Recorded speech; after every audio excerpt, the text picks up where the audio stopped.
Yeah, you know what it is, ladies and gentlemen. Music and mental health. How's everyone? Everyone is well, I hope, sending positive energy to all. Sending positive energy to all. Music and mental health, episode 20.5. Shall we explain why it's 0.5? Hit 'em. So last podcast, I dropped the ball a little bit. You know, I might have forgot to press the record button on everything, and the Twitch stream did not save. So if you were a part of episode 20, you were a part of a very rare episode that will probably never see it might, you never know. It might come out of the archives. But you were a part of a very rare episode. So if you were there for that, just know it was a very special one. You were part of it. Episode 20 was very special. So special, in fact, on episode 20.5, Jacob's going to drop some bars for us right now. Top of the dome. Hit him. On the spot? On the spot. Come on, you know the drill. And live. Give me a topic. Give me a topic. Topic is love.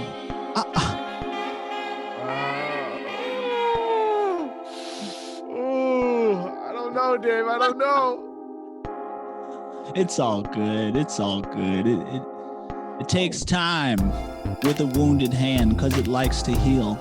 Shout out to Chris Cornell. If you know. Are you an Audio Slave fan? You like rock at all? Yeah, I do like rock. Alternative rock? You like alternative rock? What do you consider alternative rock? Because I feel like a lot of people have different definitions of what that is. You know, that's actually a good question. I think the genre definition of alternative rock is somewhat blurred. It's never been quite clear. In my mind, alternative rock was always rock and roll, but not so much roll. More modern moods and blending of genres, perhaps. Rock on the other side of rock. Alternative rock could be something like Beck, who might incorporate hip hop into quote unquote rock. Therefore, it's an alternative version. Maybe that's the best example I could come up with, according to these radio stations that I used to listen to back in the day, running around in Georgia. I can't even think of the station, what it was. I never really listened to an alternative rock station. I just enjoyed the music. Yeah. I got a question for the chat. What do you guys consider alternative rock? And if you do listen to rock, who is your favorite rock artist? Maybe rock and roll artist too, but whatever you consider rock. Damian, what is your favorite rock artist? My favorite rock artist? Well,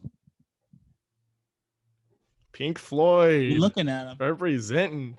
Repping the home team today.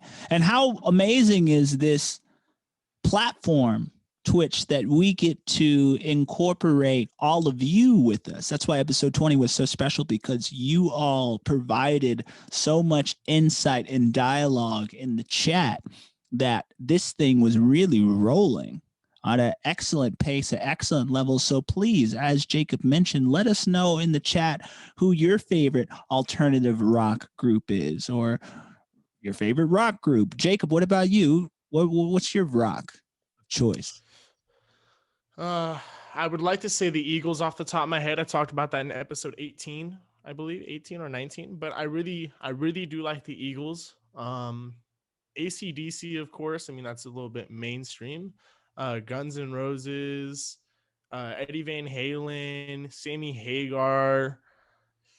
That's just off the top of my head. But there's a lot of great rock bands. I also love the Beatles, as Blondie AP said in the chat. The Beatles is an important influence of mine. In fact, I was actually just doing a songwriting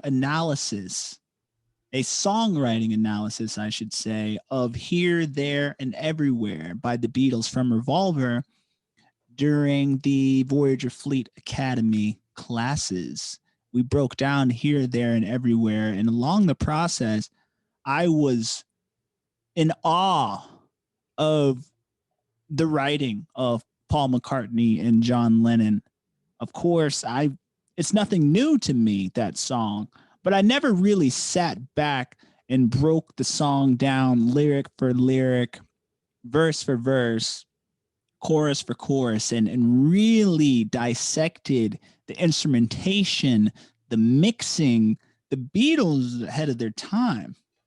Really. Revolver 1966 is by far one of the greatest albums of all time. And I truly believe the years 1965 to 1975 is the best decade music of all time, the best decade of music of all time.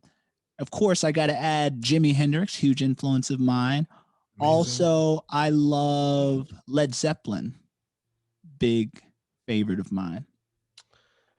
Waffle Stomper said, my parents took me to a Paul McCartney concert when I was 10 years old, and it was pretty awesome.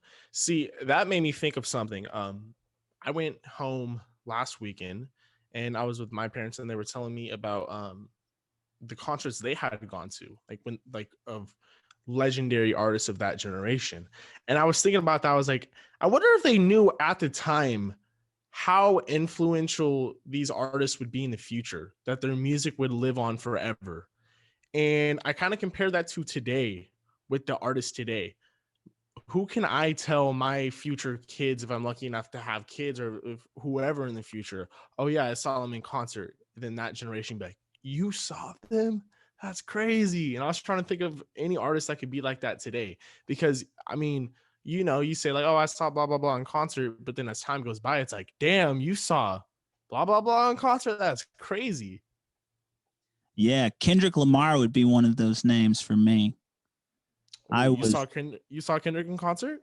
Yes. I saw Kendrick in concert on the Yeezus tour in Brooklyn, New York, right down the street, Flatbush Avenue from where I lived on Avenue D, Ditmas Avenue.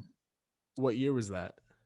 This had to be in 2014 or 2015. It was so right after Mad City. I think Mad City. I don't think To Pimp a Butterfly was out. I think it was right after Good Kid, Mad City. Maybe Good Kid, Mad City had been out for a year or so, and Kendrick was flying. Of course, everyone was there to see Kanye, but we were blessed with the opportunity to see Kendrick beforehand. I think Kanye is also one of those names that will live on forever, regardless of how you feel about his personality or the type of person he is. Kanye West will live on forever. Yeah, Kanye's and his music will no doubt live on forever. I mean, all of his albums, the production is usually, or back when they came out, like Graduation, and like that was such a revolutionary album almost. But also, hold on, did you mean like Kendrick opened up for Kanye West on that tour? Isn't that crazy to think about? Wow, that might be one of the most legendary tours of all time for hip hop. It was pretty special. Kanye was running around on a pyramid, and there were little demons chasing him, and White Jesus came out, and Kanye had a conversation with White Jesus. And this is when Kanye kind of started the mask thing before 2020 struck, and now we're all wearing masks thanks to the influence of Kanye. But it is what it is. But no, Kanye West, man, absolutely incredible, just timeless. And you can argue whatever you want to say about Kanye. You can say whatever you want to say about him, but the music will live forever. How cool is it that Blondie shares a birthday with John Lennon, not to jump back to the Beatles? And also, it sounds like Blondie has Revolver on vinyl. I do believe that there is no greater way to listen to music than the vinyl experience. I believe we may have said this on episode 20. We did. So let's say it again. Let's talk about this vinyl.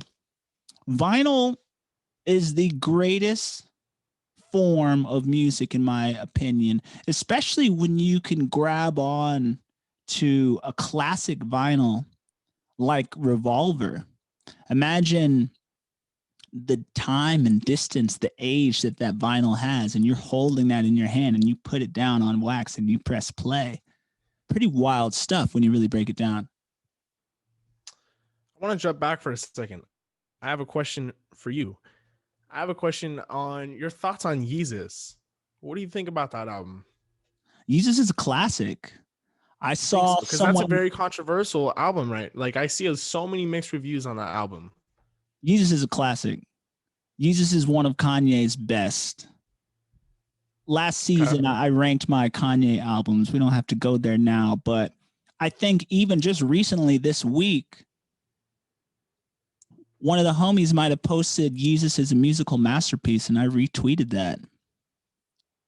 It is. It is a musical masterpiece. Yeezus is one of those albums I had to listen to multiple times to start to enjoy it. Sometimes Kanye's like that.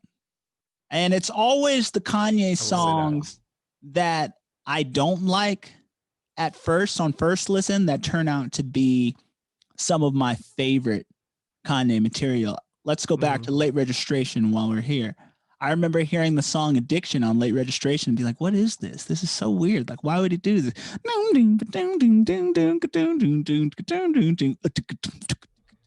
everything that's supposed to be bad make me feel so good. Everything they told me not to is exactly what I would. Well, I tried to stop, man. I tried the best I could, but you make me smile with my heart. Oh, what's your addiction? Man, I can go on forever.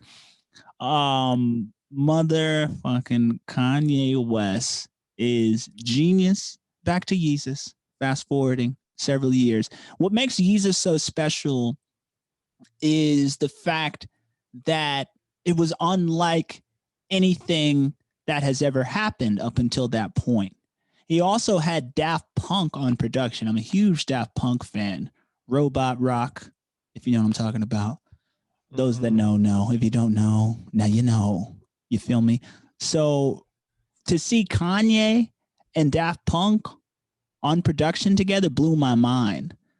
The particular song that sticks out to me the most is Black Skinhead. Kanye West and Daft Punk. I was going to say that. Undoubtedly. That performance on SNL, go back and watch Black Skinhead on SNL. Insanely good. Ahead of his time. Groundbreaking. This is what's so great about Kanye. He is the trend. When Kanye drops an album, the trend follows Kanye.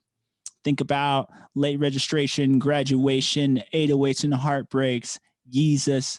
It all followed. He set the bar, and, you know, I raised the bar up while y'all was in limbo. I think that's a bar that Kanye actually has. He really did. Go ahead. Do you think if Kanye ever stepped away from gospel music and went back to, say, Graduation or Life of Pablo Kanye, do you think he could ever remake another classic album?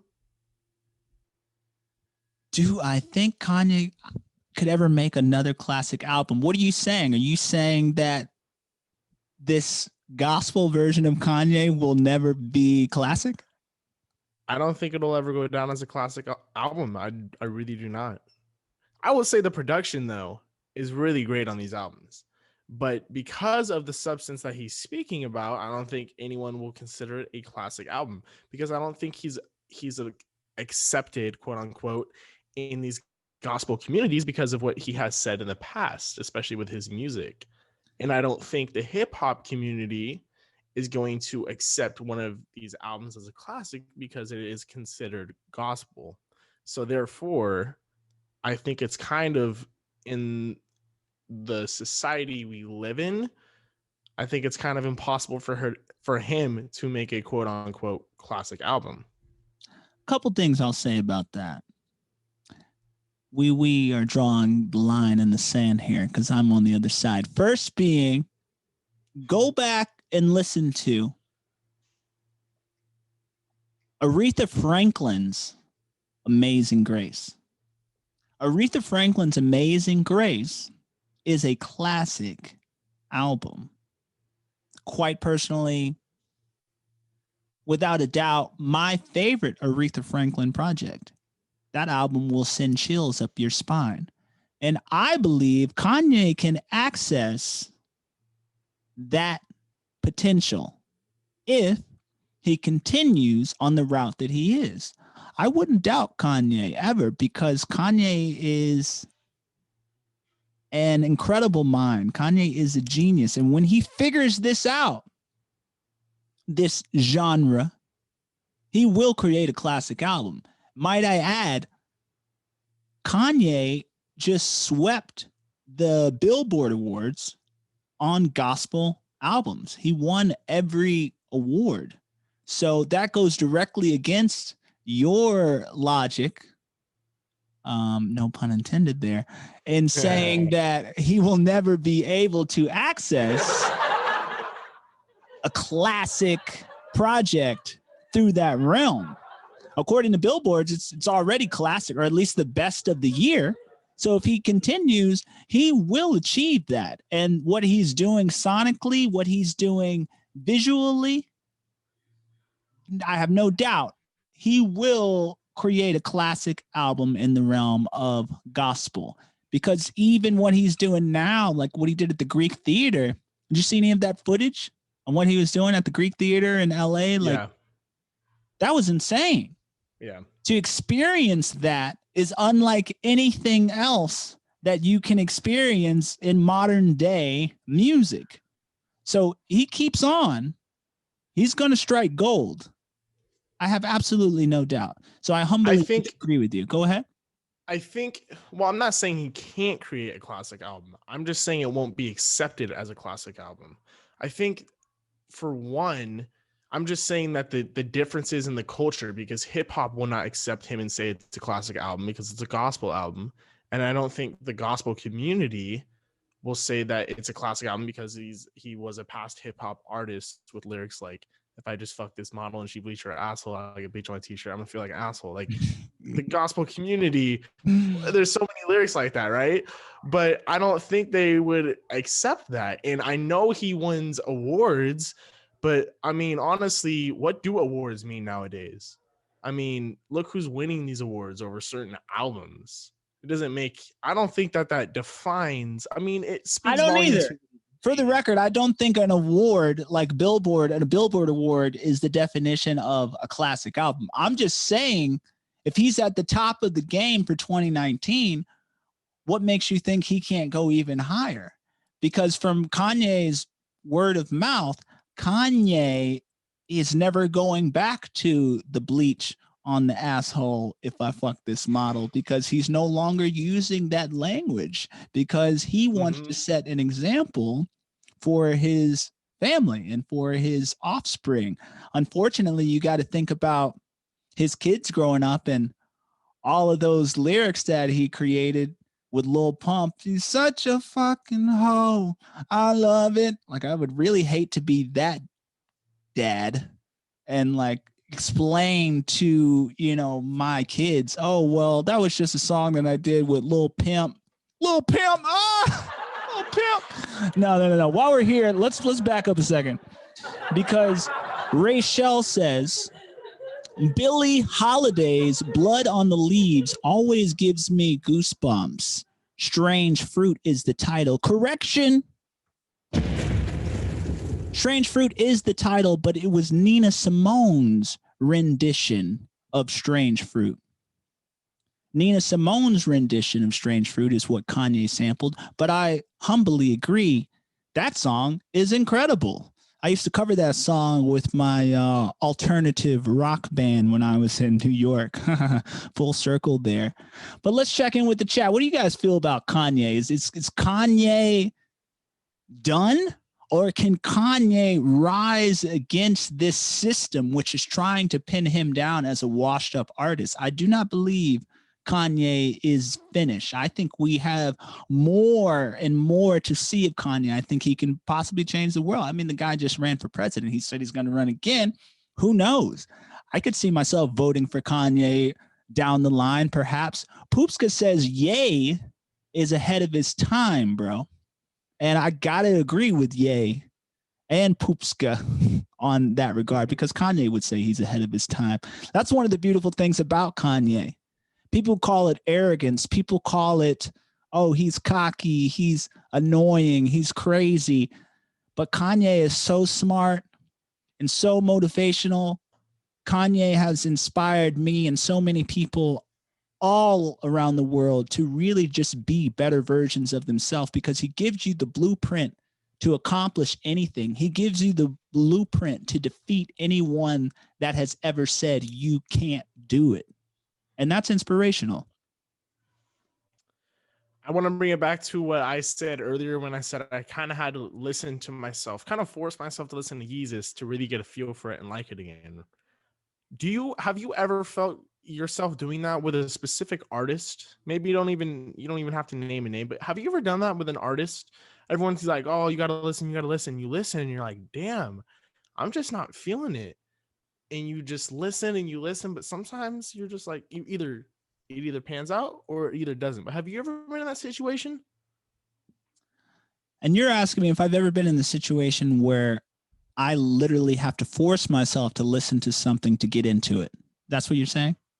Yeah, because people are saying it's that good. It's that great. It's that great. Oh, dude, you gotta listen. You're missing out if you aren't listening to this right now. And you're like, am I really? And you listen to it and you're trying to find, okay, it might be good here. But like, you're just not feeling it. My brother, when I really think about that, I cannot say there's anyone off the top of my head that didn't click initially from a third person perspective that someone might have influenced on me. I can't think of anyone. Can you think of someone specific besides Yeezus, which you had to listen to a couple times before you caught the groove of it? Yeah, I mean, see, but that's one of those times I was like, I was not feeling it. And I forced myself and I was like, okay, wait, I see it's good now. But there's artists today like mainly like trap artists today is the only people I'm not finding myself clicking with. Like there was a project yesterday, Lil Uzi and Future dropped a project called, I don't even remember, but I always find myself trying to listen to Lil Uzi or Future, and I've never been into their music. I mean, even with Drake and Future, when they made Diamonds Dancing, I'm pretty sure it was called, I always skip when Future's part comes on because I've never been into it. Like, and everyone's always saying, oh, they're some of the best trap artists of our generation, and they're gonna go down as goats. Or Young Thug is one of the examples too.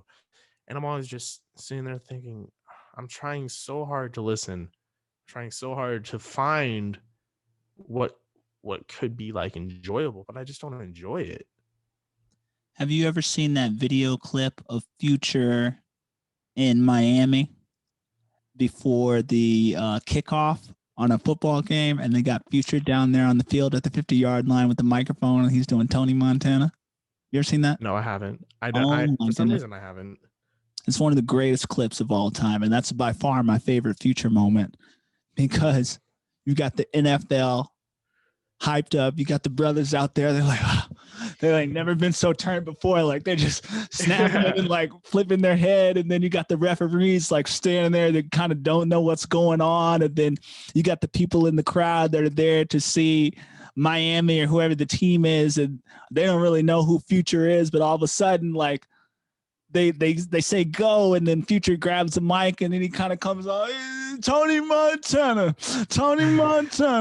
and then it starts, but he's like kind of not aware that the playback is going on, and then literally they kick the ball off, and he's still Tony Montana. It is absolutely incredible. Let me stop moving around. I'm getting too excited here. You can't even see me right now. I feel like I'm accessing intense meditation because I have completely gone out of focus here. So let me settle down. But it's an amazing clip. I highly recommend everyone watch that clip. I'll figure out some way to incorporate that through music and mental health. I'll post it on the Twitter. I'm telling you, it's amazing. It's amazing. What about you guys in the chat? How do you feel about Future? How do you feel about Lil Uzi Vert? I like Lil Uzi Vert. I like Lil Uzi Vert a lot. Straight up, I'm gonna be real with you. I will say, wait a second. This is one of those artists You just asked me, name an artist that it took you a minute to get into because you didn't understand it. And now that I'm saying this, I'm so happy that we're here because I remember the first Lil Uzi song that I heard was, now I do what I want. Now I do what I want. Now I do what I want. Now I do what I want. Fish Club.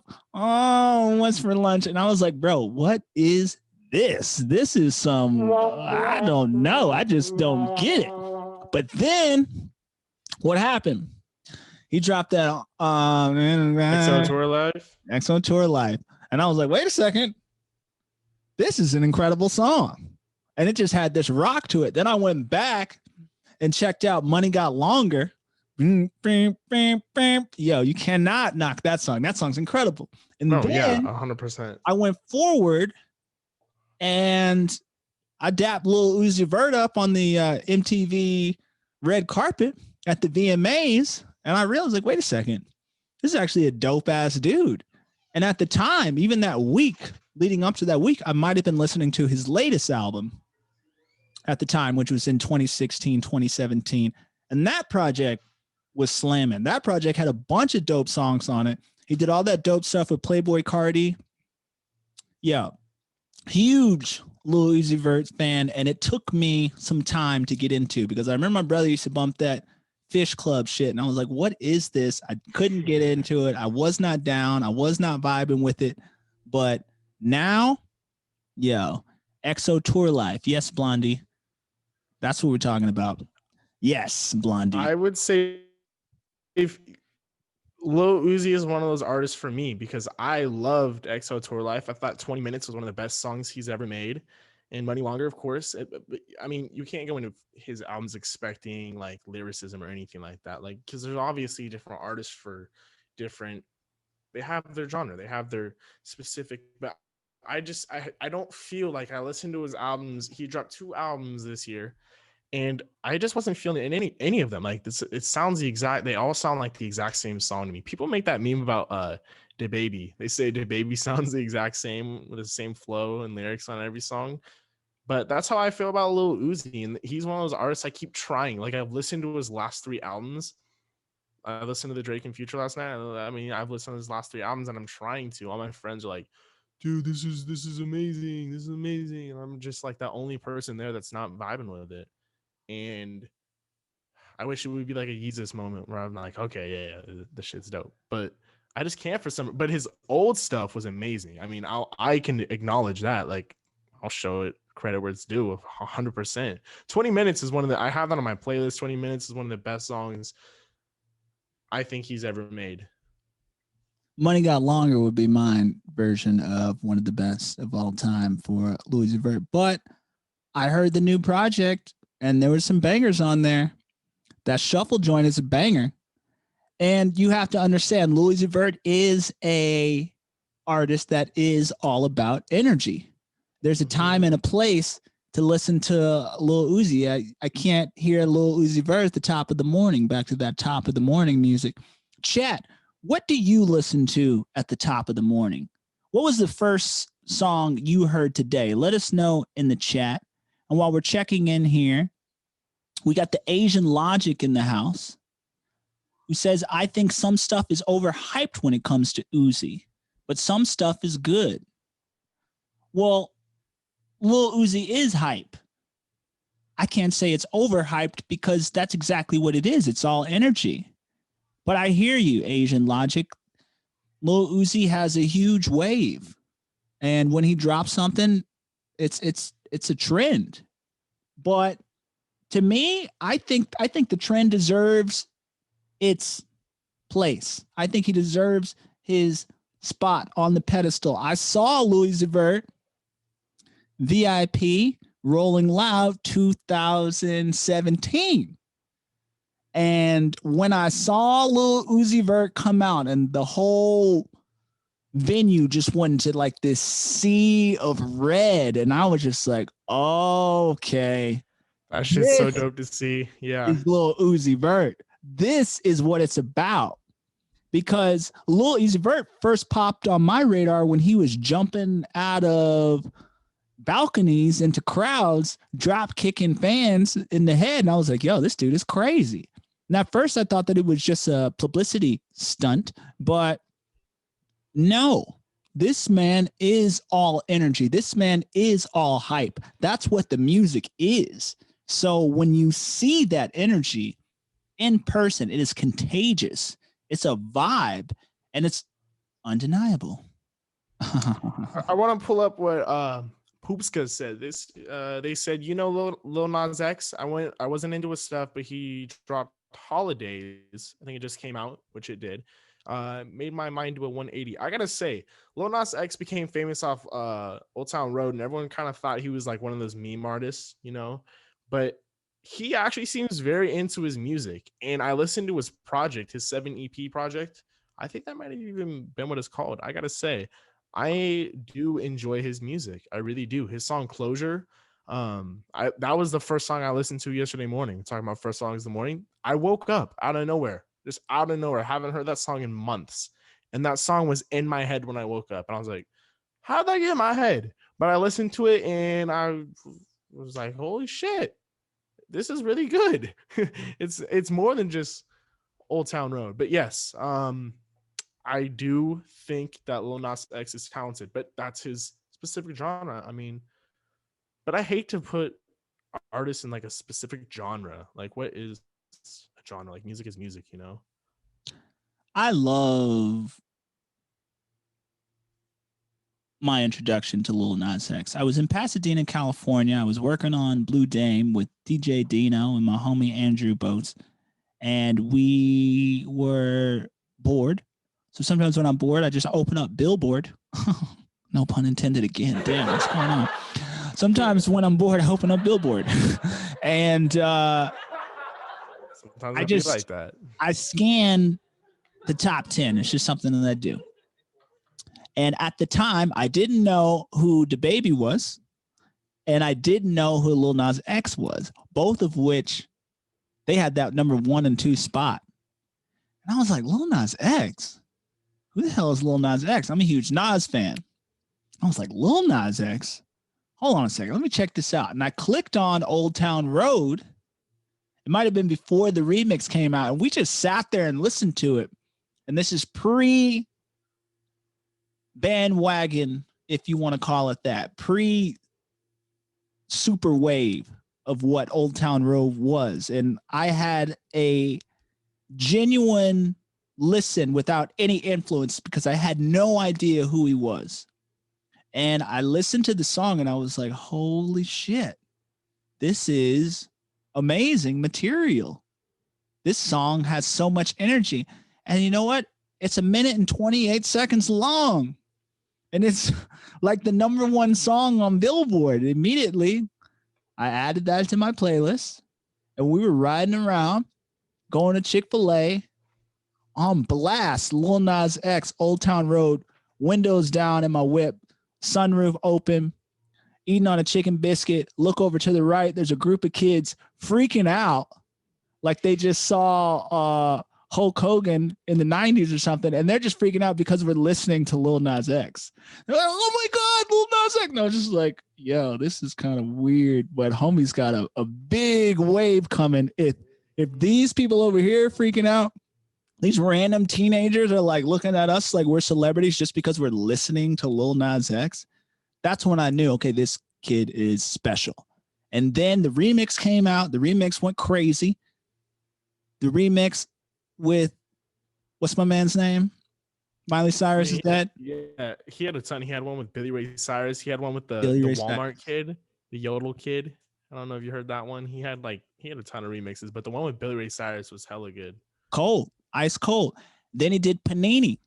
Panini's an amazing song. Oh, yeah. I love Panini's an amazing song, man. Give Lil Nas X his credit, ladies and gentlemen. Man knows what he's doing. I do definitely agree with that. He knows what he's doing. People try to hate just because he has like one big hit called Old Town Road. A lot of people try to knock him down, try to discredit him, but it's like, no, go listen to his album, go listen to his EP, and you'll see he's not just about what you think he's about. Because I listened and I was genuinely surprised, especially at that song Closure. I keep bringing that up, but I really was. I thought to myself, damn, man has a lot of talent. He has a lot of potential. And I'm excited to hear his next project. Yeah, man. Yeah, man. Back to the chat for a split second. It looked like someone said they woke up today listening to Calvin Harris and Frank Ocean. Shout out to that individual because those are both great. Slide by Calvin 100%. Harris, Frank Ocean, and Migos was the first song Blondie listened to today.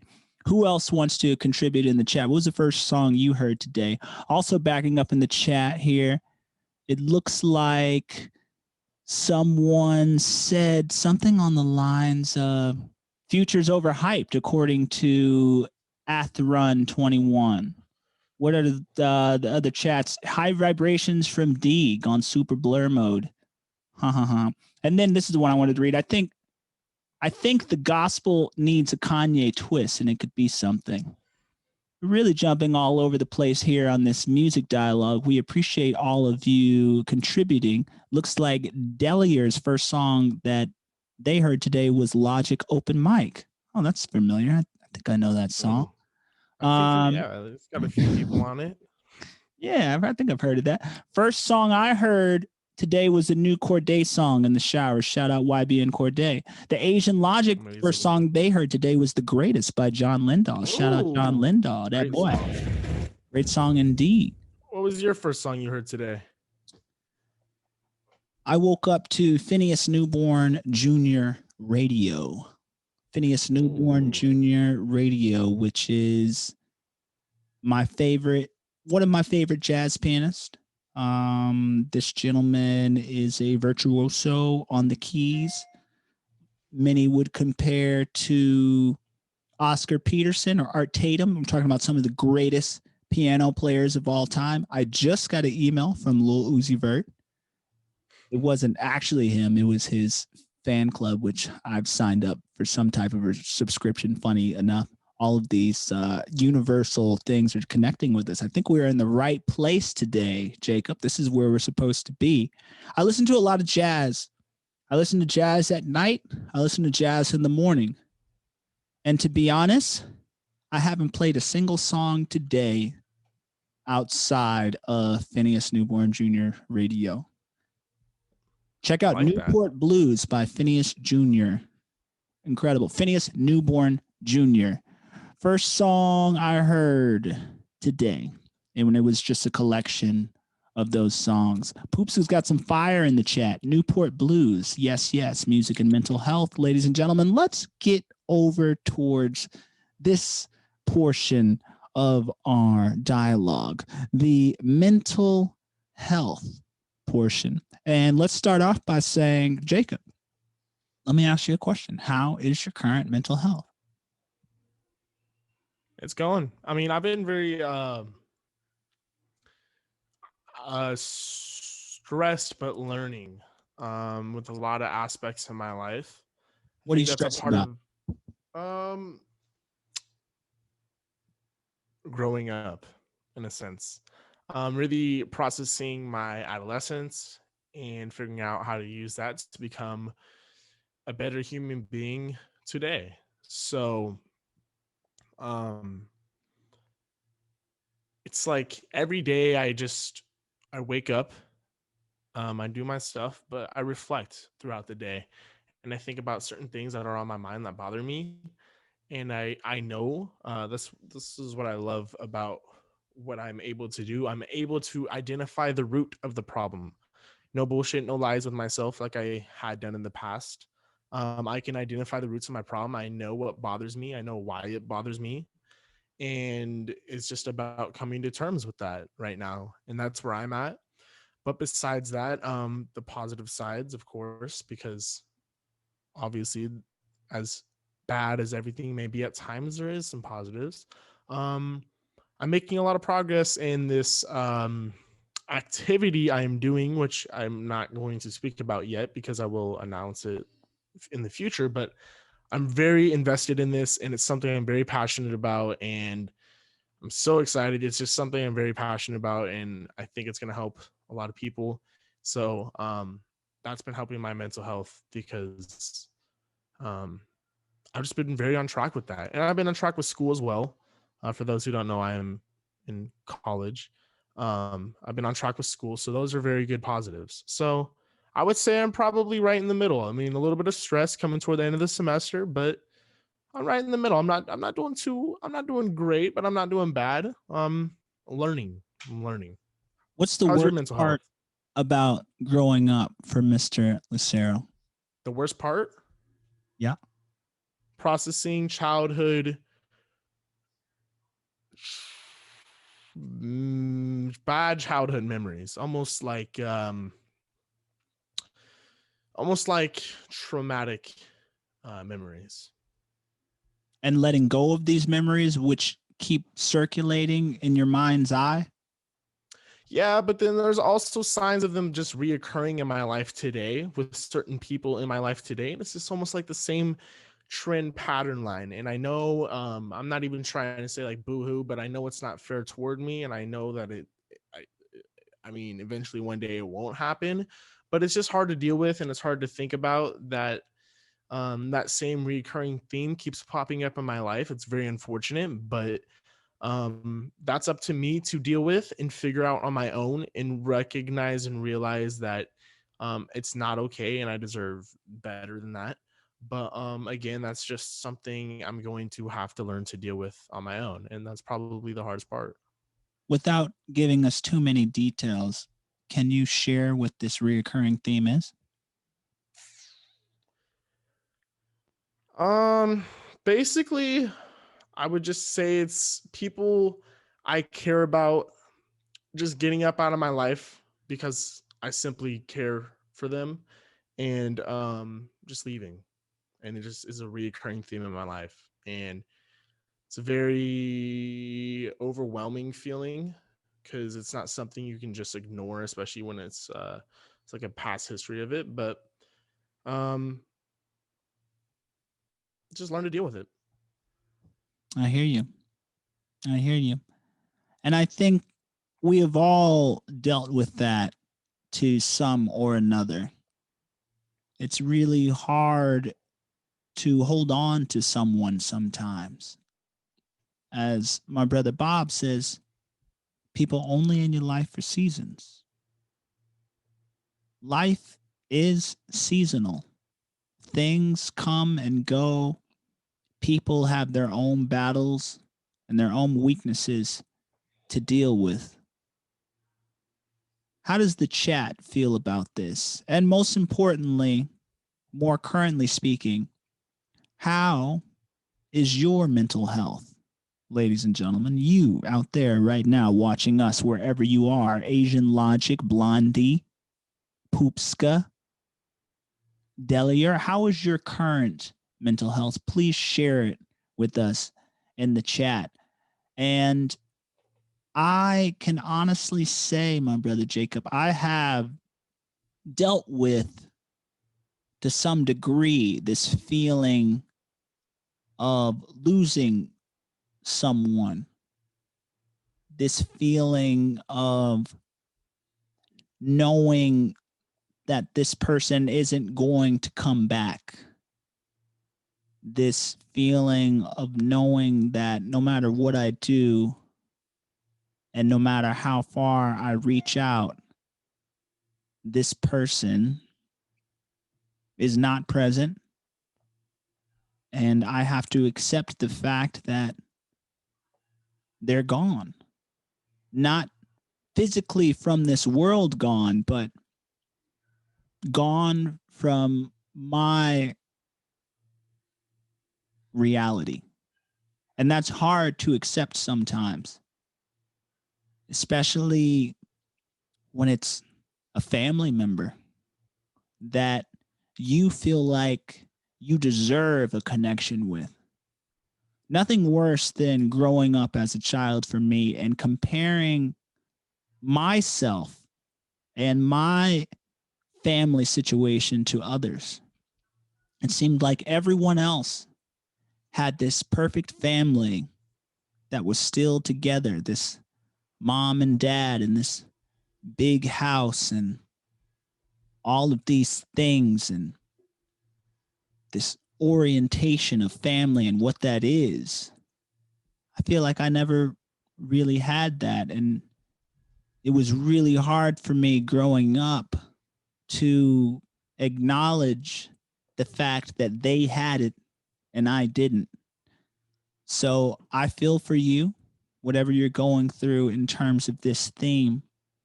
And I assure you, we're not the only ones that have felt this. The Asian logic says it's getting better. Definitely have moments of feelings coming back and bringing me down. It's a process. Stay positive, Asian logic. As hard as that might be, as exhausting as that might be, keep your head up and keep your eye on the prize. Keep your eye on what you want to accomplish, and you will push through. Blondie says, my last year in school is stressing me out a lot, but I try to keep going. Blondie, out of curiosity, are you a senior in high school or a senior in college? Just curious. Delier says, my current mental health is doing much better because the meditation, it helped me with anger and stress. What meditation, Delier? What meditation are you talking about? Just out of curiosity. Go ahead, Jacob. We'll say that meditation is definitely life changing. I want to go back to what you said earlier on a few things, but I do want to talk about this right now as well.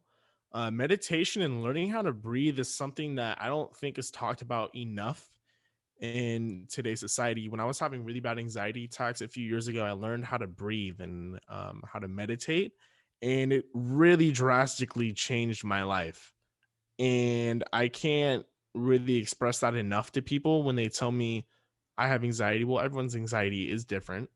I always say that. But I will say that when you learn how to breathe, and in my case, I was hyperventilating, and I learned how to breathe and I learned how to meditate, and it really relaxed me. It helped my stress go down, it helped my anxiety go down, helped me live in the moment, and it humbled me. It truly humbled me. And I got to say, meditation is definitely one of the best um, practices you can do it. And there's like a cliche, not a cliche, but a stigma almost around it. I think people think like meditation, oh, you have to be like in this like Zen mentality, you have to fucking turn the light, like, I feel like a lot of people have a lot of misconceptions about it, when really you should not have a misconception about it, because it's there to help you. It's one of the most natural ways to relax your body and calm down stress and anxiety. Yes, I agree 150%. And Delier says, quote, that intense meditation you taught us today. Amazing. Thank you for participating in that intense meditation today, Delier. Congratulations for getting through it. It's helping us all. And just to coattail off of that, every Monday and Friday, I do stream meditation sessions on my Twitch channel, twitch.tv/Damian L. Hudson. And today we went over a exercise which I have never showcased on stream before. I've been doing meditation streams all summer, all fall, and now we're moving towards the winter. And today I opened up the exercise of intense meditation, which requires an individual to lay flat on a surface, whether that be a couch or the floor or a bed, and to channel a deep practice of intense breathing, counting down from the number 33, reaching the bottom of the sequence. And I had some crazy experiences today from my meditation. I highly, highly, highly recommend meditation for everyone. This meditation was so deep today. This was by far the deepest place I went to on stream, and potentially it might have been my deepest meditation session in my entire life. When I was finished meditating today, I was sweating throughout my body, throughout my forehead, throughout the glands in my hands and fingers. My pores were just expelling what seemed like toxic energy, toxic waste that I was holding on to. And this form of intense meditation is so beneficial. It can heal not only your mental body, but even your physical body. Even your immune system can be strengthened through this form of meditation. So once again, Delier, I really applaud you for participating today. And I know Delier, who is in the chat right now, said earlier that they walk around angry all the time. They are an angry individual. And for whatever reason, when this Voyager participated in the journey today through intense meditation, they were able to let go of some of that anger. We can let go of anything through meditation, whether it's tension within our own mental frame or tension that we have on the outside world between someone else. It doesn't matter what it is. I really, really, really believe meditation can cure so much in this world. There's so much toxic mentalities out there, and it's just deteriorating away from society as a whole because people don't take the time to process things and to let things go. And that's exactly what meditation is. Whether you're doing it consciously or subconsciously, the act of breathing and this renewal of breathing is a reset for our body, for our mental capacity. What happens if you keep a Windows Tower desktop computer on for 4 weeks straight? It's going to behave very slow. Programs are going to perform in a very weak manner. You're not going to get the most juice out of your system. And our brains are just like that. I'm so happy I pointed to my brain because there was something else that I wanted to say on the meditation stream today. And now I remember what it is, what it was. You all remember what I was trying to say. So let me just go ahead and say it. The human brain is not fully realized. I believe we use something along the lines of 10% of our brain. Do you know that fact? Can you look that up for me, perchance, Jacob? I actually read in a book that that's a myth. That's a myth? I read that in a book. What book was that? The book I was telling you about on 18, Limitless. I read that that's actually a myth. It's a common Hollywood misconception. And what does this book tell us? Tell you? I haven't read it. This book says that it's a myth, that there's no such thing as us only using 10% of our brains, that we actually use both sides of our brains. Both sides of the brain in an MRI scan and a CT scan are being used with certain functions. It's about how you use your brain and how you learn to use your brain. And would you believe, pause on that, the Asian logic says, I Googled it. We use the majority of our brain. Of course, we could Google anything and find a answer for anything. It's the sources that I'm more interested in. But I'll play ball. I'll play ball. We have two sources here. The Asian logic, funny username, says that we do use the majority of our brain. And Jacob's acclaimed writer, which he studies, also says that we do use the majority of our brain. Okay, that's fine. But it doesn't change the fact of my initial statement. Your brain still is your computer. Your brain is still your desktop, and your brain needs to be reset. The best way to reset your brain is through meditation, or perhaps by taking a walk, which is a form of conscious meditation if you are actively walking and not perusing the road, staring at your phone the whole time. Yeah, that's not doing anything for you. The next time you take a walk, ladies and gentlemen, leave your phone in your pocket or leave your phone at home and just walk. So you won't have any reason to dig in and to break your focus we're losing so much of ourselves because we're so directly attached to these devices. As Jacob has mentioned before, these devices are drugs. We are all addicted to it. We're all consumed by it. So if you don't put it down, you will never really access the full potential of your brain. If you walk around with your phone in your hand, you are not using the majority of your brain. I'm sorry to say it, but that's the truth, limitless or not. You're holding on to your phone all day. How many times a day do you pick up your phone? Every time you pick up your phone, you're interrupting your consciousness, you're interrupting your creativity, you're interrupting your flow of being a human being existent, because the second we look into these things, we're going somewhere else. We're ignoring the people around us. We don't want to engage in conversation around us. We're missing something fly before our eyes, above us, in the sky, a bird. Doesn't matter what it is.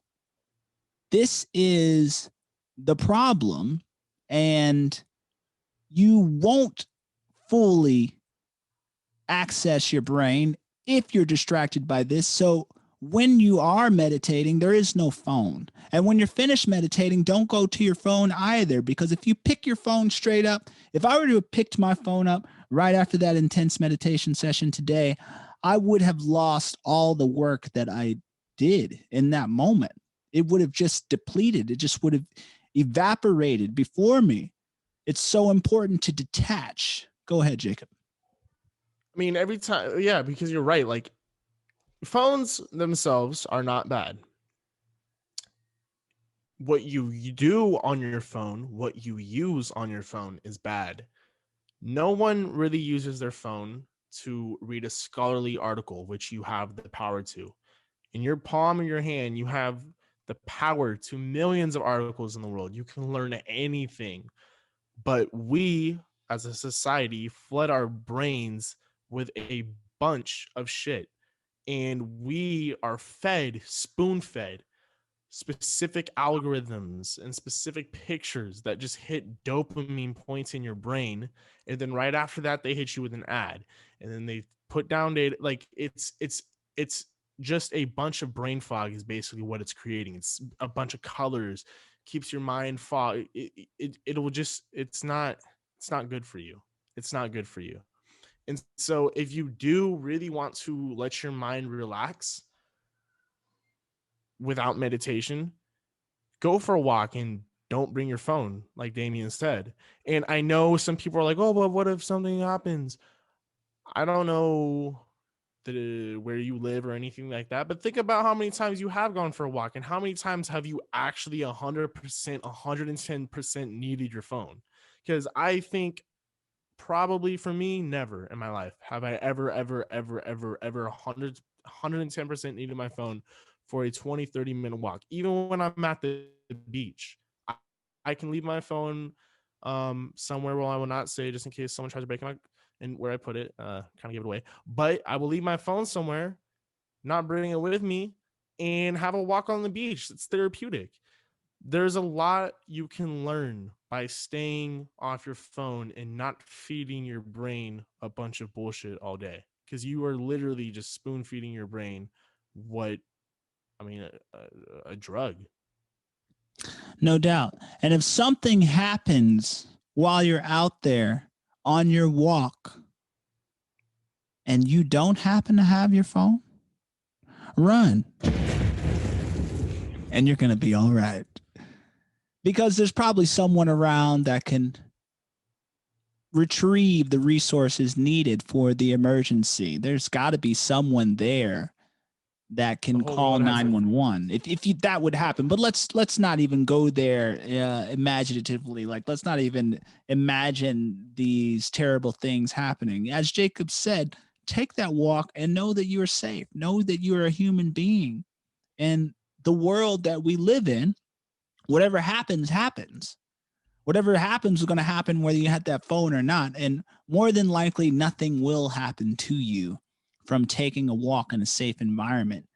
Detach for a moment. Don't allow anyone to connect to you. Don't allow any dings or notifications or messages to come in that you have to immediately reply to. Don't allow any likes to pop up on your screen that you have to engage in and look at. So what? You got a new like. Doesn't mean you got to click on it and look at it. And it's so tempting to do that because these apps have been designed to infiltrate our brains to keep us addicted, much like the social dilemma. Yeah, I just want to say, like, I feel like when people hear us say this, they think we're just being cliche and putting that narrative like, oh, phones are bad. But there's legit research. Like, the people who have worked there, the people who do work there, even Mark Zuckerberg will say that they are designed scientifically to do these functions to our brain. Like, it's not made up. Like, these are legit facts that you can look up and you can see on your own. And these functions are deteriorating your mental capacity.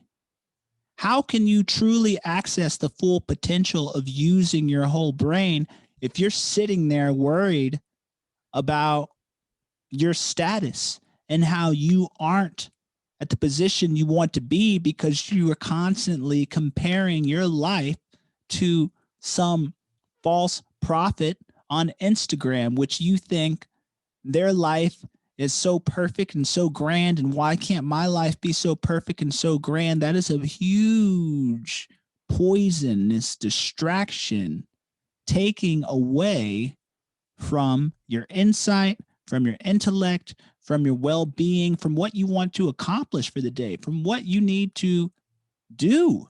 Don't let it stop you. Reset that phone. Turn the phone off even. Turn it off if you can. And truly take that walk. Truly meditate. When you're meditating, your phone shouldn't be on in the first place. You shouldn't be looking at your phone. You shouldn't be conscious of, oh, is somebody texting me right now? Let me like kind of open up my eyes and see here. Like, no, bro or sister, turn the shit off and just be by yourself. Go inside and learn some things about yourself. Let go of what's holding you back. Let go of what's troubling you. Let go of what's weighing down on you. Just relax. Just relax and breathe through. You could breathe through anything. And I'm telling you, research this intense meditation because it's unlike any other forms of meditation that you've ever participated in. The active focus that it requires and what it does to your body when your blood cells are oxidated and there's this stillness within you. It's truly insane. I encourage you all to participate. I want to encourage something too. The way I knew I was too addicted to my phone was I was trying to read a book in my room, and every page or two I felt obligated to look at my phone even if there's no notification. And I found it was taking away from my mental capacity to actually read that book. And so I tried putting it in a different room because obviously if you have to get up out of your bed, open the door, go into the living room to grab your phone, to me, what I told myself was, well, then you simply have a problem. And I felt that nerve, I felt that itch, that tick to get up and go into the other room and grab my phone. And that's when I was thinking, holy shit, I have a legit problem. I cannot let go of this thing. And I wonder, because I have seen people say that as well. They say I can't, if I put it in my living room and I'm in my room, I feel obligated to go pick it up.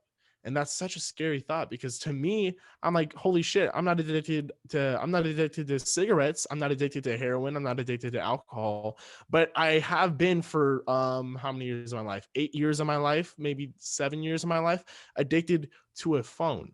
And that's a really weird concept to think about, but it's not considered addiction because it's not like a substance that you consume orally, but you're consuming it mentally.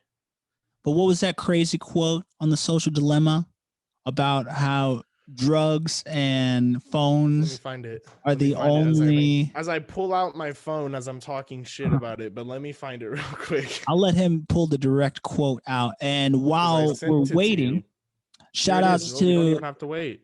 Jacob's mom in the chat. Yeah, I was gonna shout her out. I love you, Mom. Thank you for tuning in. The shout out. The quote is, quote, there are only two industries that call their customers users: illegal drugs and software. And I sent that to Dame. I was on a plane, and I sent that to Dame, and because we had On a talked about that plane, before. on your phone. On a plane on my phone because I'm addicted. And I was watching this and I sent it to Dame and I was like, wow, we just talked about this the last episode. We compared our phone to literal drugs. And then I saw that and I thought, that's a little bit strange, but it does make sense. I do encourage anyone watching this to watch The Social Dilemma. It really, really will change your opinion.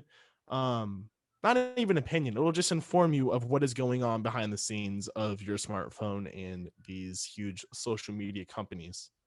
No doubt. No doubt. Highly, highly recommend that as well. It is available through Netflix. The Social Dilemma. Watch it, and you will begin to understand how programmed we all are.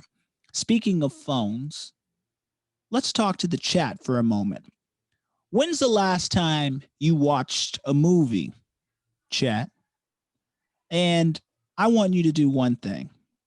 If you can honestly say that the last time you watched a movie, you didn't pick up your phone, drop a 1 in the chat.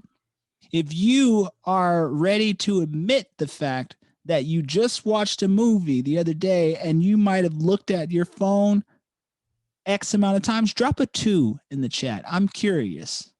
Let me know. Let's see how much you all are users of this addiction. Let's see here. The Asian Logic says 2. Looks like the Asian Logic has the ability to not keep the phone off. The Asian Logic grabbed the phone. Looks like Blondie said 1 and then switched it to 2. Poopska said 2. So what it sounds like is all of the users here are so addicted to this drug of the phone, they can't even watch a movie without breaking your focus. Think about what you might have missed when you looked at your phone. What might have went across the screen. Yeah. How many times have you gone to a movie theater pre-COVID, of course? How many times have you gone to a movie theater and 30 minutes into the movie, you just see that glaring light, that white light on the ceiling or the wall, on the corner of your eye or in front of you or even behind you? That is such a common thing. Sorry, I didn't mean to cut you off, but I just had to point that out because when I worked at the movies, every single theater I've ever went into, I don't think I ever went into one movie besides maybe Star Wars because people were invested in that, but everyone's always on their phone. Everyone's always on their phone. And you have to go in there and say, excuse me, can you turn it off? And they get very defensive. They're like, why would I need to turn my phone off? And it's all you have to explain because you're at the movies. Like, first of all, it's courtesy. Second of all, it says it on the screen before you go in. But just think about that. People get so defensive. Like, bro, I get pissed straight up. If I'm in the movie theater, if I went out of my way, well, the movie theaters is a thing of the past at this point. I don't know if we'll ever go to the movie theaters again, to be real with you all. It is the way it is, unfortunately. But if I find myself in a movie theater ever throughout my entire lifespan and I look over and I'm distracted because there's this glare out the corner of my eye and I'm trying to see Kylo Ren really rip up Ray right now, like this is a pivotal moment. They're in the middle of the ocean and there's waves going and you want to bust your phone out to look at who's hitting you on Instagram? Like, bro, get out of here. You shouldn't be here. And whenever I am on a date, even if I'm at the crib and my significant other whips out their phone during a movie, I get upset. I'll go out of my way to try and grab the phone out of their hands and put it somewhere that they can't reach. And then they get upset with me. Why are you grabbing my phone? What are you doing? I'm like, come on, can we just watch this movie? Can we just like have like a moment of like deep connection? Because when a movie starts to when it finished, you should be glued in onto the screen.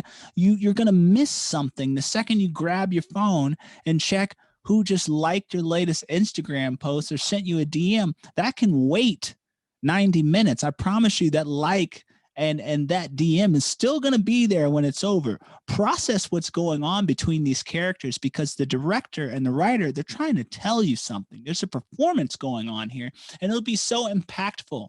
Think about back in the day when you didn't have an iPhone and you watched a movie and you walked out of the movie theaters, how powerful that feeling was. Like, it can really empower you to do great things. But the second you whip out your phone, you're going to miss something. You're going to miss something.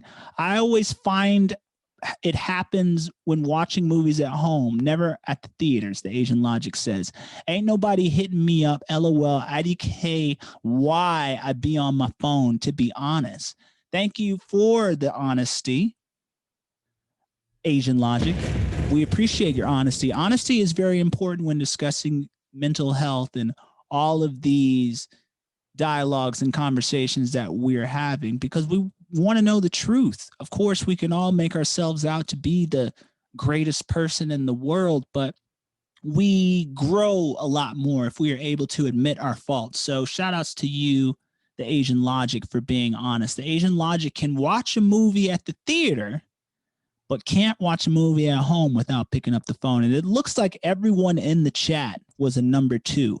So no one watching Music and Mental Health live right now on Twitch can honestly say that they can watch a movie without grabbing their phone. The Asian logic says, I have the attention span of a goldfish. LOL. Poopska says, oh, I misunderstood the question. I never look at my phone when watching movies and TV or gaming. I do look at my phone too much still, just not when I'm doing something. Well, kudos to you, Poopska, for being a powerful individual. Shout outs to you. I commend you for that. Go ahead. My mom said that's my biggest pet peeve, because she knows it is. I love you, Mom. But my mom always she used to always be on her phone at the theater, and I used to always be like, Mom, get off your phone. She's like, she knows that's my biggest pet peeve. I love you, Mom. Shout out Jacob's mom. Too bad you had to break focus to tell your mom to turn the phone off, because now your experience is being lost too. You might have missed a great joke. You might have missed that pivotal plot item that really spun the whole twist in the story.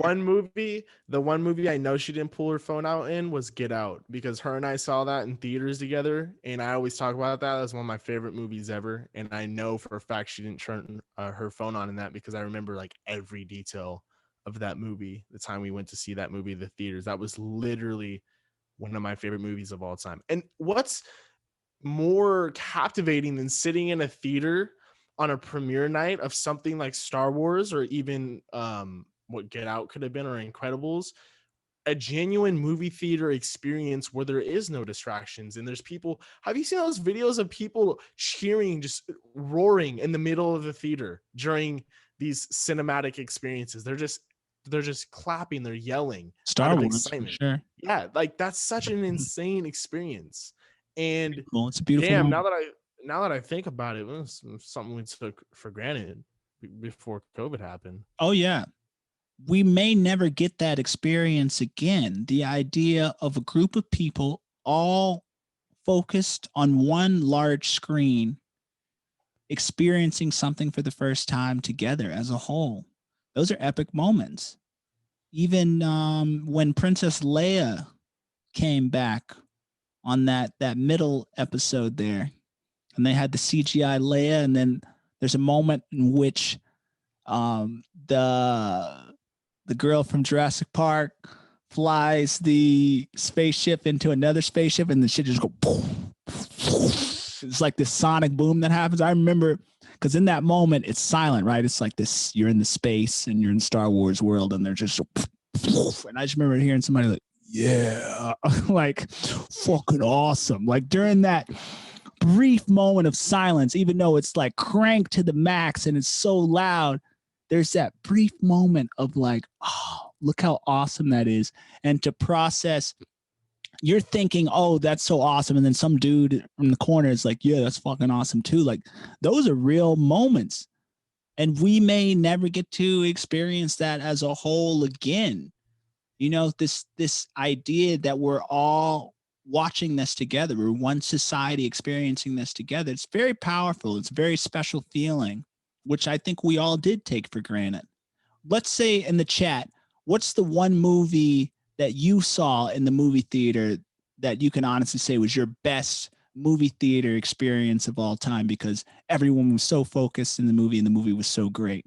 I think for me, if I rewind to when I was working at the movie theaters, Carmack Cinemas, funny enough, me and Jacob both started in the movie theaters. And if I could dream back to that day, it was Leonardo DiCaprio and Jack Nicholson in Martin Scorsese's The Departed. And I will never forget when Marky Mark came out at the end and it was just like pop, pop, pop, pop. And everybody was going down. And I think Leonardo DiCaprio was at the bottom of the elevator and then the door opens up and then pop. That was one of those movies where I was like, no, I literally like stood up in the theater, like screaming. Of course, I didn't have an iPhone because iPhones didn't exist. Probably had some whack ass phone when I was in high school. And it was just like not something that you would do. You didn't even have to look into phones in because we weren't programmed to look at them. We weren't addicted to look at them. And one of the problems is when people are watching movies, you still got your phone on. If you would put the thing on silent and turn it upside down, when the light goes off, you won't be like, oh, light went off. Let me look at this phone. Let me see what's going on. Like, no, turn the screen upside down and turn the notifications on silent. And then you won't have that problem. If you could just have the focus to focus on the damn TV screen, I promise you, you can get through the movie. So let's see in the chat. Can you think of any movies like that for your experience, Jacob? Besides Get Out? That I just remember vividly? Vividly, like, oh, this is one of the greatest movie experiences in the theater that I've ever. Hereditary. Hereditary was one of them. It's a scary movie. That one had me absolutely like, oh, it all came together because I love movies. Oh, isn't that the joint? That's a scary one I was telling you about. By the same director of Midsommar? Yeah, the same one. And then for comedy, I would have to say Deadpool. I remember everybody in the theater. I saw that opening night. Everybody was just like dying. Like if there's one movie I wish I could have seen in theaters for the first time with everyone, it would be The Hangover, because that is one of the funniest movies I have ever seen. I think I saw The Hangover in theaters. Yeah. Oh, I mean, if I could have seen that in the theaters for the first time, like the very first showing, oh my God, I would have loved it, because that movie was so out of left field. No one expected that from the movie. And that's truly one of those comedies that like you will never forget about. Or even what's the movie with the little girl and Seth Meyers and they're like smoking weed? I was just gonna say Pineapple Express. Okay. Is that what I'm thinking about? Yeah. That's one. I was going to mention, as far as comedy goes, Superbad for me. I remember going to see Superbad. I was in high school with my homies, and that's one of those movies. It was like perfect age to see that movie. You saw that in high school, but did you know that story was written about their high school experience? No, I didn't. They went to high school together? It was Seth Rogen and Oh, okay, that's right. Seth Rogen played the cop in the movie, right? And he and his friends they wrote that screenplay all throughout high school. They finally finished it years later, and they were able to direct it. But those were actual true stories, like the blood on his pants and the big party and getting in when he got in a fight. Like those are all true stories. As weird as that may sound, that movie, except for getting picked up by the cop, I'm pretty sure that didn't happen. But a lot of that movie is based off of true stories. Fantastic movie. And I remember being in the theater uncontrollably laughing because it was literally the funniest thing I'd ever seen up until that point. And something about going to that movie with my friends who I was in high school with and us experiencing that together, we could all relate to those moments. We found it amusing. You know, they say the human brain Back to this human brain and the full capacity and maximizing your potential of the brain, according to the neurologist Barry Gordon. Fuck you, Barry Gordon. I know what's going on with my brain. Just kidding. Just kidding. Thank you, Asian Logic, for looking that up, by the way. But to have that shared experience with other people that you love, your friends, your peers, and you look and you're laughing together like this is hilarious. That's a genuine feeling of happiness that we all should experience. So the chat says, as far as movies goes, The Force Awakens, Star Wars, Blondie. Definitely one of the Star Wars for Asian Logic. So shout out to all the Star Wars fans out here. Big Star Wars guy. Marley and Me says Brandy. Love for Jacob. Yeah, that one. Marley and Me is about a dog? Yeah, I remember that one specifically. We were in the theater and everyone was bawling their eyes out. I was like 8 years old, bawling my eyes out. I look over, everyone's crying. Big ass dude on the right, big buff guy, fucking bawling. Yeah, everyone. That one was crazy. Then Waffle Stomper says The Hobbit. Man, you watched The Hobbit in the theater? That's a long ass movie. You was really sitting there, huh? Marathon. Waffle Stomper, this one's directly for you. Did you watch The Hobbit all the way through without going to the restroom? I'm curious. Rachel says Harry Potter and the Prisoner of Azkaban. Brandy also says Blair Witch. Shout out to you saw Blair Witch in the theaters? Whoa. That is a crazy thing to say. Because Blair Witch is one of those iconic horror movies that is going to, I mean, it has gone down in history. If it's the original one, I think they were provided with like $7,500 to make that movie, and they made like millions of dollars. Like literally one of the craziest movies. Incredible movie too. Incredible suspense building up. I love that movie. That's one of the greatest scary movies. I think a lot of people would say that movie was whack, but that was a great movie. The Asian Logic says Deadpool was great. Rachel said Hangover was a great one. Sing Paranormal Activity was great too. Blondie says Superbad is fucking awesome. And then somebody deleted a message here. That was me. Okay. But. All right. Skip that. And then Rachel. Okay, we'll skip that one as well. Love Seth. Shout outs to Rachel. Very funny. Very funny. Jonah Hill. Seth Rogen is a great director, a great writer. He makes some of the best comedies, and him and Jonah Hill are fantastic together. Yes, I do agree. And well, that's amazing, man. And movies are timeless. You know, movies are classic. And seeing movies in the theater, unfortunately, might be a thing of the past. When was the last time like you even thought of like a blockbuster movie being released? I don't even think they've released any movies since Corona has started. Any blockbuster huge movies that are people are like, oh shit, this movie released. Honestly, no. There's only been like a few select movies like Sonic, I'm pretty sure off the top of my head, and the one with Pete Davidson, and that's about it. That's all I can really think of. Pardon me. The last movie I saw in theaters was 1917. What about you, chat? What was the last movie you saw in the movie theaters? And to be honest, 1917 was absolutely incredible. It was great. I enjoyed it 150%. I thought 1917 was incredible. Amazing film. Rachel says, have y'all seen Kid Cudi acting? Have you, Jacob? I have not. Well, no, I have not. I have not either. I know he's in the new Bill and Ted, and he's also on a series on HBO. Kid Cudi's doing a lot of acting. Shout out Kid Cudi. Huge fan, huge fan. Haven't seen the acting, though. What about Waffle music Stompers, videos that feel like a movie? We appreciate you, Waffle Stompers, Ben. Thank you for tuning in.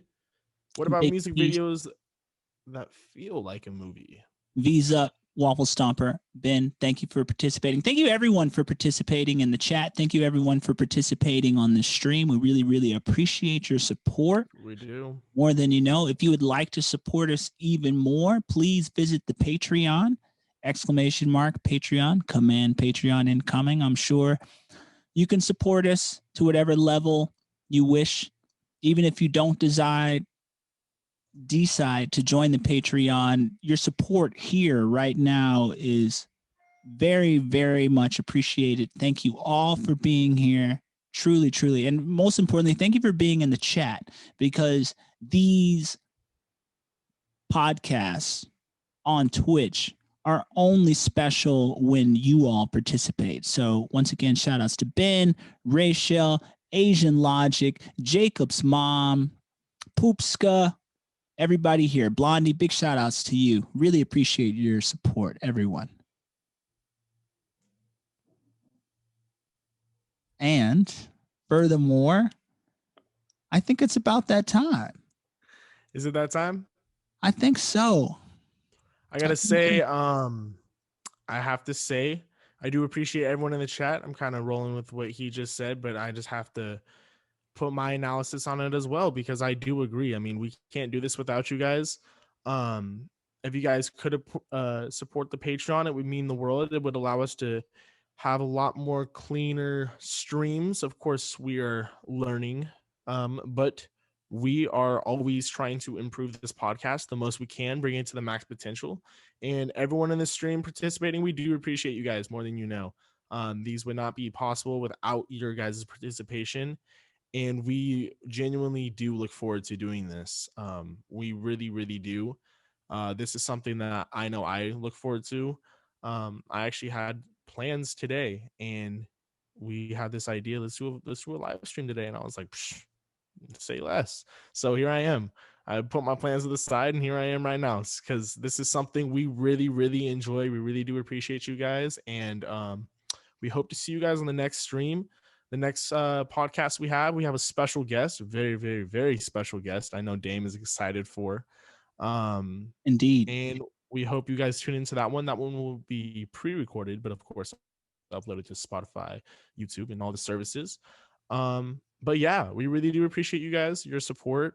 And thank you for always tuning in and interacting. It means the world to us.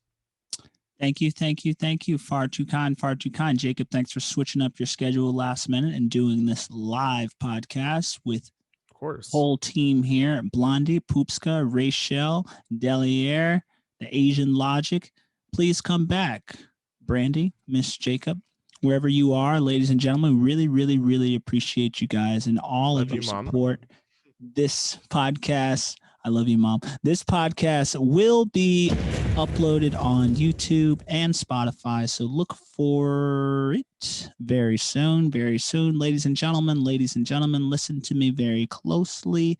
This world is a scary place, okay? We're living in a new age, which is more uncertain than ever.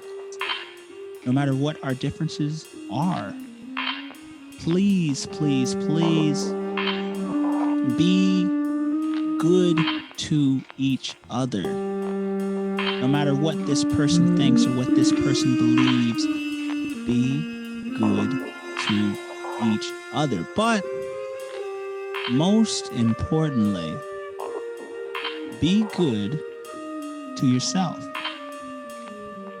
Signing out, episode 20.5, music and mental health. Deuces. Love you guys. Thank you.